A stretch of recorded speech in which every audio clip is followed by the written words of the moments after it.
J'ai été élevé par la Bible. Et donc, j'étais très imprégné de l'apprentissage des Écritures, vous savez, de l'étude de la parole et d'en parler, de l'utiliser et de réciter des versets et des histoires et de prier ensemble. Mais, vous savez, en vieillissant, le problème qui ne t'épargnait était que je choisissais à peu près ce en quoi je croyais et ce en quoi je ne croyais pas. Parce qu'il n'y avait pas de hiérarchie, il n'y avait pas de péché mortel, il n'y avait pas de péché véniel. C'était tout du péché, mais je suis sauvé parce que je crois que Jésus-Christ est mon Seigneur et Sauveur. En vieillissant et face à certaines tentations, vous savez, qui deviennent courantes, surtout au lycée où vous êtes exposé, vous savez, à la luxure, à l'alcool, des choses de ce genre étaient accessibles et c'était acceptable parce que, oui, je suis toujours chrétien, mais un péché est un péché. Nous avons tous des tentations. C'est à cela que je choisis de céder. Dieu connaît mon cœur. Tout va bien. Et donc, en entrant à l'université, vous savez, le péché est aveuglant. C'est cette perception que, vous savez, vous avez besoin de plus pour vous satisfaire plus, vous vous y enfoncez. Et donc, ce qui était de la luxure avec ma petite amie à ce moment-là est devenu acceptable. Je ne veux pas de petite amie, je veux avoir plusieurs filles, vous savez, aller à cette fête et à cette autre fête. Avec le temps, vous commencez à rationaliser votre péché.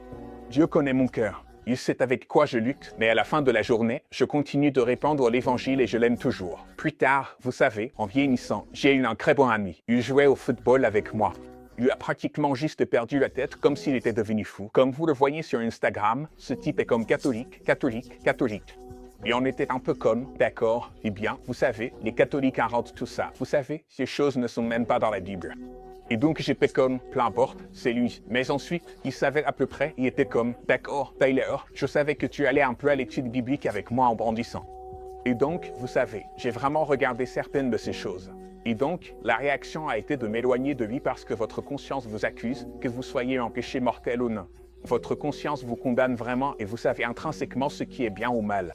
Avec le temps, j'ai commencé à lui envoyer des textos après n'avoir quitté l'université. Et j'étais juste comme, like, comment ça va? Et vous savez, nous avons commencé à avoir beaucoup de discussions sur les problèmes sociaux. Et vous savez, il a commencé à dire que la réponse à tous ces problèmes sociaux se trouvait dans l'enseignement catholique. Et j'étais juste là, non, mec, tu ne sais pas de quoi tu parles. Les catholiques ont fait ceci, et je connais un catholique qui a fait cela. Et puis finalement, il a fait une affirmation assez définitive. C'était une affirmation audacieuse. Il a dit que l'Église catholique est la seule véritable Église, et donc c'est soit faux, soit vrai. Littéralement, c'est soit une déclaration vraie, soit une déclaration hérétique. Puis, vous savez, j'ai décidé de prouver qu'ils avaient tort parce que, évidemment, je l'ai pris comme une offense, vous savez, parce que personne n'aime avoir tort.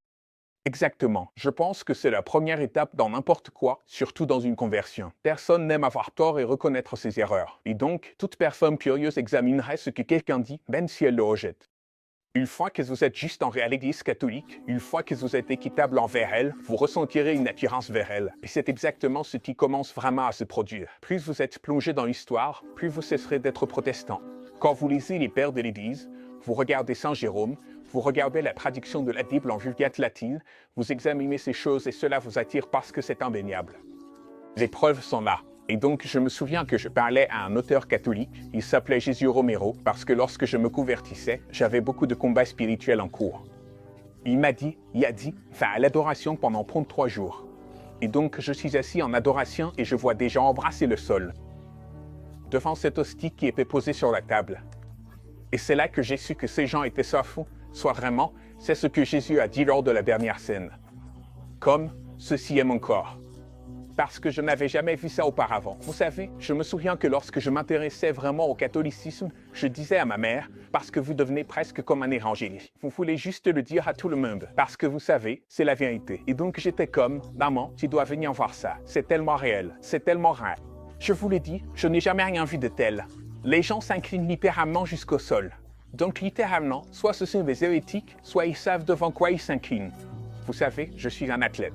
Et donc, quand votre entraîneur parle, vous vous mettez à genoux devant lui, n'est-ce pas? Parce que c'est l'autorité, c'est le leader. Puis, quand l'hostie a été levée, surtout face à la croix, c'était un type de silence différent et c'était un type de conviction que je ne l'avais jamais ressenti auparavant. Ma mère et moi, vous savez, nous venons à une messe de 17 heures parce que, maman, tu dois venir ici. Tu n'as aucune idée de ce que ça fait. Et donc, nous entrons et je lui dis, maman, quand le prêtre dit ça, tu vas répondre ça. Et quand cela se produit, nous allons nous lever et faire ceci. Au début de la messe, le prêtre commence et il dit « Une Normandie pas craint ». Je dis « Normandie, parle-t-il espagnol? Que se passe-t-il » Et donc, je regarde autour de moi et il y a des gens là-bas.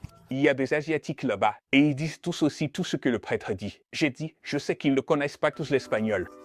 Il n'y a pas moyen que toutes ces personnes soient bilingues. Je n'ai aucune idée de la langue qu'ils parlent. Je ne sais pas ce qu'ils disent. Et donc, il y avait en fait une jeune fille assise à côté de moi. Elle devait avoir 12 ans. Et elle récitait mot pour mot tout pendant la messe en lisant dans ce livre rouge, tranquillement.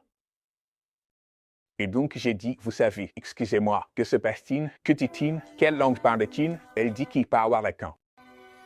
Et pour moi, c'était tellement beau parce qu'ici vous avez un enfant. Vous savez combien il faut s'humilier pour essayer d'apprendre la foi d'un enfant. Et évidemment, nous savons ce que dit la Bible à propos de oui, nous devons nous humilier et vous devez être comme des enfants. Mais vraiment demander à un enfant, qui vous êtes censé en savoir tellement plus, avoir tellement plus d'expérience de vie, s'il vous plaît, apprends-moi à propos de ce Jésus dont tu parles. C'était l'un de ces sentiments où je savais que tout le monde là-bas savait exactement à qui il parlait, en comprenant la tradition de cela. Et peu importe où vous êtes dans le monde, sachez que la même messe qui est aujourd'hui est la même messe, que vous soyez en vacances ou ailleurs dans le monde. Je me souviens d'avoir conduit jusqu'à Dallas et d'être passé devant l'église des Cowboys. C'était littéralement comme ça qu'elle s'appelait. C'était l'église des Cowboys de Venise. Et je me suis dit, vous savez, l'évangile là-bas ne pourrait pas être l'évangile en Nouvelle-Zélande. Il ne pourrait pas être l'évangile dans certains endroits reculés d'Afrique. Et donc je me demandais vraiment à quoi ressemblerait l'évangile si j'étais un chrétien du 1er siècle. Et encore, c'était la foi du catholicisme. Même en RCIA, je me souviens que j'étais assis dans une salle et nous avions une personne qui avait été élevée dans l'hindouisme. Vous savez, nous avions une autre personne indienne. Il y avait moi, vous savez, en tant que gars noir. Nous avions un autre gars asiatique et puis une personne blanche. Puis nous étions tous très différents en termes de personnalité. Aucun de nous ne serait probablement en train de prendre un verre ensemble ou de sortir le week-end. Mais nous avions tous un objectif central sur la raison de votre présence ici. Et c'était cette église. Et puis, vous savez, vous voyez même que vous pouvez aller dans un quartier entièrement noir et avoir un prêtre hispanique, ou vous pouvez aller dans un quartier entièrement asiatique et avoir un prêtre nigérian. Il n'y avait pas de barrière parce que c'était une église tellement universelle. Et je pense que ce qui était initialement si attrayant, c'est qu'elle ne connaissait pas de culture. Elle ne connaissait pas de nationalité. Elle ne connaissait que Jésus.